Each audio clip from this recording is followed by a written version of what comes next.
पालघर जिल्ह्यातील कासा ते उधवा तलासरी या अत्यंत महत्त्वाच्या रस्त्याचे रुंदीकरणाचे काम सध्या जोरात सुरू आहे।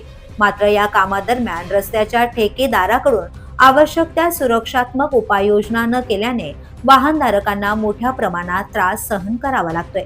डहाणू तालुक्यातील चारी पावनथेरोंडा परिसरात रस्त्याचे काम सुरू असतानाही संबंधित ठेकेदार आणि कंपनीकडून कोणतेही सूचना फलक, दिशा दर्शवणारे बोर्ड, बॅरिकेड्स किंवा धोक्याच्या सूचना लावण्यात आलेल्या नाहीत। या निष्काळजीपणामुळे अनेक वाहने रस्त्यावर तयार झालेल्या खोल खड्ड्यांमध्ये पडत असून लहान मोठे अपघात दररोज घडत आहेत। विशेष म्हणजे रात्रीच्या वेळी प्रकाश व्यवस्थेचा पूर्ण अभाव असल्याने वाहन चालकांना अक्षरशः तारेवरची कसरत करत प्रवास करावा लागतोय।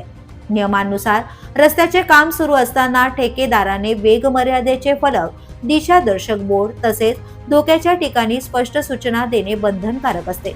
मात्र येथे कोणतेही सुरक्षेचे फलक लावण्यात आलेले नसल्याने नागरिकांच्या सुरक्षिततेचा प्रश्न गंभीर बनला आहे। या परिस्थितीत होणाऱ्या अपघातांची जबाबदारी संबंधित ठेकेदार आणि कंपनी स्वीकारणार का, तसेच अपघातग्रस्त वाहनधारकांना भरपाई देणार का, असा सवाल आता नागरिक उपस्थित करत आहेत। प्रशासनाने या गंभीर प्रकाराकडे तातडीने लक्ष देऊन संबंधित ठेकेदारावर कारवाई करावी अशी मागणी स्थानिक नागरिकांकडून केली जाते।